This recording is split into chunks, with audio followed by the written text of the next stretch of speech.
నమస్కారం అండి, this is #యూ. డీకే శివకుమార్ కర్ణాటక ముఖ్యమంత్రి అయిన తర్వాత అహంభావం పెరిగిందా? విపరీత పోకళ్లకు పోతే ఉన్నది కూడా ఊడుతుంది. కాంగ్రెస్ ఇప్పుడు సీరియస్గా సౌత్ మీద ఫోకస్ చేస్తున్న తరుణంలో డీకే శివకుమార్ అతి ప్రధానమైన వ్యక్తి కింద వ్యవహరించే తరుణంలో ఆయన తన హోమ్ కాన్స్టిట్యుయెన్సీ అయిన కనకపురలో చేసిన చేష్టలు చూసిన తర్వాత ప్రతి ఒక్కళ్ళ నుంచి ల్యాంబాస్టింగ్ పొజిషన్లో ఉన్నాడు. చాలా హీట్ని ఫేస్ చేస్తున్నాడు డీకే శివకుమార్. ఇది కాకుండా ఆయనే ఒక ప్రధాన కారకుడు అవుతాడు. ఇక నుంచి జగన్మోహన్ రెడ్డిని హ్యాండిల్ చేయాలన్నా, ఆంధ్రప్రదేశ్లో కాంగ్రెస్ పార్టీని నిలబెట్టాలన్నా, వైసీపీ చరిత్రని పూర్తిగా తుడిచేయాలన్నా అని కూడా. కానీ తెలుగు వాళ్ళు ఎంతో కొంత పక్క రాష్ట్రం కర్ణాటక న్యూస్ని చాలా బాగా ఫాలో అవుతారు. కానీ ఇప్పటిదాకా సిద్ధరామయ్య ఉన్నప్పుడు ఇలాంటి పోకళ్ళు ఎక్కడ చూడలేదు. కానీ డీకే శివకుమార్ వచ్చిన తర్వాత మాత్రం ఒక నియంత లాంటి వ్యవహార శైలిని మాత్రం ప్రతి ఒక్కళ్ళు చూస్తున్నారు. ప్రతి ఒక్కళ్ళు ఒక రకంగా చీత్కారానికి గురవుతున్నాడు డీకే శివకుమార్.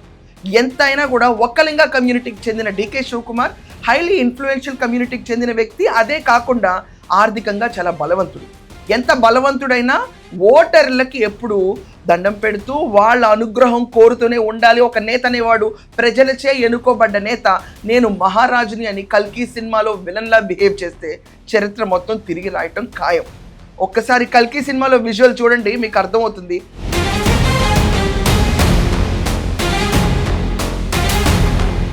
అదే రీతిలో ఇప్పుడు డీకే శివకుమార్ ఎలా చేస్తాడో మీ కళ్ళ ముందు తీసుకొస్తున్నాను.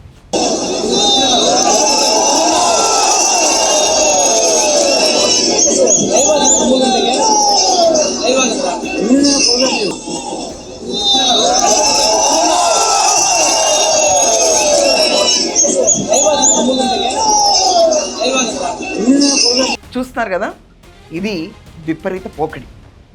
రాజరికం అనుభవిస్తున్న పక్క రాష్ట్రపు ముఖ్యమంత్రి ఈ లెక్కన బిహేవ్ చేస్తే మీకు ఓట్లు పడతాయా? మీరు ఆ తెలంగాణ వదిలేసేయండి, ఆల్రెడీ గెలిచారు. కానీ ఆంధ్రప్రదేశ్లో అడుగు పెట్టగలుగుతారా? ఈ విషయాన్ని మర్చిపోకూడదు. ఆయనని స్వాగతించడానికి ముఖ్యమంత్రి అయిన తర్వాత కనకపుర ఆయన కాన్స్టిట్యుయెన్సీలో ప్రతి ఒక్కళ్ళు యాపిల్ అండ్ ఫ్లవర్ దండ తీసుకొచ్చి ఆయనకి వేయబోయారు. దాంట్లోంచి కొన్ని యాపిల్స్ తీసుకుని కొరికి ప్రజల మీదకి విసిరేశాడు. అంటే ఆయన ఎంగిలి తిని బతకాలి, ప్రజలు ఓట్లు వేసిన వాళ్ళందరూ ఆ కాన్స్టిట్యుయెన్సీలో అన్నట్టు దానికి ఒక బైలైన్ అర్థం వస్తుంది.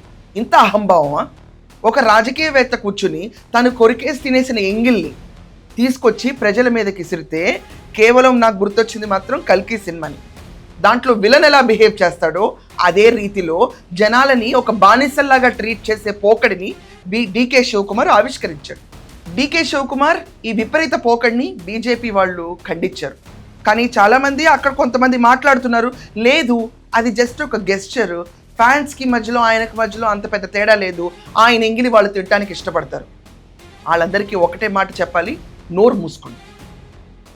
ఇలా సమర్థించి ప్రతి ఒక్క రాజకీయ నాయకుడిని దేవుళ్లాగా ఆవిష్కరించి మనకి మించినాడు ఇంకొకడు ఉన్నాడు, అతని ఎంగిలి కూడా తినడానికి బానిసల్లాగా ఉన్నారు ఓటర్లన్నా ఒక హెయిర్ లైన్ డిఫరెన్స్ ఉన్న ఇష్యూని తీసుకొచ్చి జనాల మీదకు రుద్ది ఇది కామన్ అని ప్రూవ్ చేస్తే రేపు వీళ్ళు మన నెత్తి మీద ఎక్కి తాండవం చేయరా.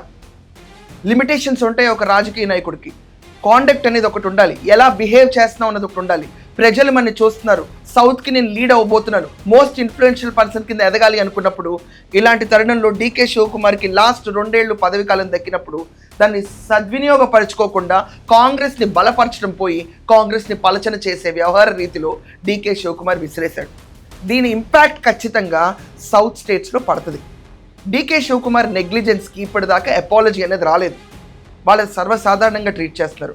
కనీసం ఇంతమంది దగ్గర నుంచి బ్యాక్లాష్ వస్తుంది, సోషల్ మీడియా నెటిజన్స్ అందరూ ఎదురు తిరుగుతున్నారని చూసినా కూడా కనీసం దానికి ఒక అపాలజీ కూడా చెప్పకుండా సమర్థించుకుంటూ ఇది సర్వసాధారణమైన బిహేవ్ చేసే డీకే శివకుమార్ గురించి మీరందరూ ఏమంటారో ఖచ్చితంగా మీ ఒపీనియన్స్ కమెంట్స్లో రాయండి.